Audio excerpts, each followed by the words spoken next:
Salamat sa 14 na taon na pagmamahal, pagtitiyaga, sa mga lungkot at saya ng ating pagsasama.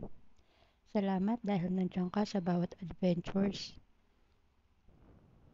sa bawat kulitan, lalo-lalo na sa mga pagpapatawa mo.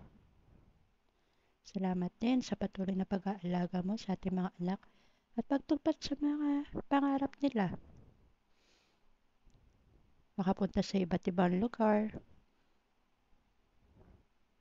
especially sa mga bansang gustong puntahan din ng iba. Salamat din sa mga pagpatol sa mga kakikayan ko, sa mga trip ko sa buhay. Salamat sa patuloy na pag-aalaga mo sa ating mga anak.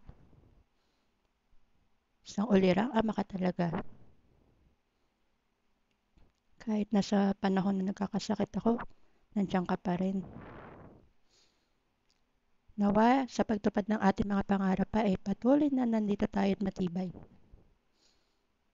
Happy anniversary!